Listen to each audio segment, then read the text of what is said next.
Allora Sandra, tra qualche ora l'ultimo taglio. Che emozioni si provano? Allora, le emozioni sono sempre tante, non solo per questi ultimi 2 giorni, ma in tutti i miei anni, qualsiasi cosa ho fatto, l'ho sempre fatta con il cuore. Pertanto ogni qualvolta facevo anche delle cose particolari, le emozioni son sempre state fantastiche. Il mio lavoro è sempre stato la cosa principale che della mia vita. E ovviamente la mia famiglia purtroppo forse è andata un po' dopo, ma per i primi anni veramente è stato il massimo di quello che ho potuto dare, l'ho dato al mio lavoro. Allora, una carriera lunghissima che inizia negli anni '80, clienti di Valdobbiadene, ma anche da tutta Guarda, la provincia di Treviso. sì. E se incontrassi la Sandra di 40 anni fa, che consiglio le daresti?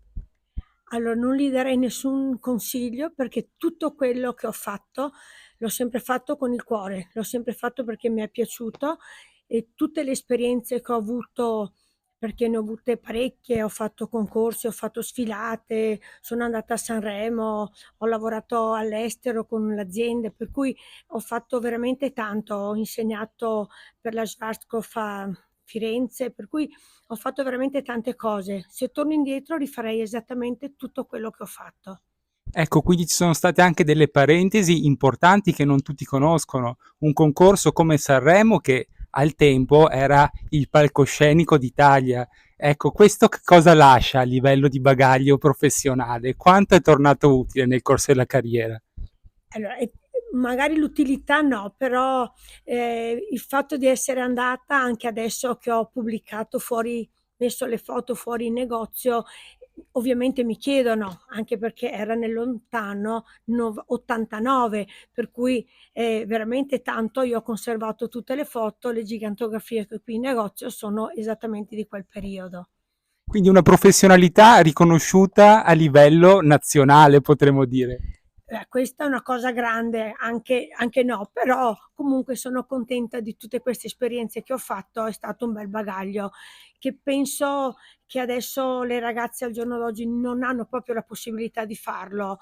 Io ho avuto questa opportunità, per cui sono stata veramente contenta. Le sfilate che ho fatto in tutta Italia, sempre con l'azienda, con la Schwarzkopf, è stata veramente incredibile, grande.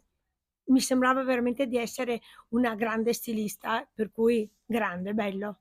E dicevamo appunto le ragazze o comunque chi si affaccia a questa professione. Ecco, noi siamo ad un punto d'arrivo alle nuove generazioni che decidono di intraprendere questo percorso. Che consiglio potresti dare? Devono avere passione, passione del lavoro, amare il lavoro e non essere mai stanche, perché purtroppo questo è un lavoro che dobbiamo dedicare tanto tempo, e, e però amarlo, se no la torta non viene fuori bene.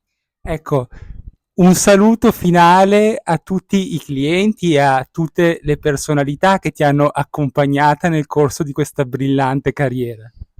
Allora, come ho scritto in questa parete, che eccola qua, vi ringrazio per il supporto e per l'affetto che avete dato sempre, dimostrando una fiducia, e voi siete state veramente il motore del mio negozio e il motore che ha fatto veramente girare tutto quello che ho costruito fino adesso. Grazie di cuore.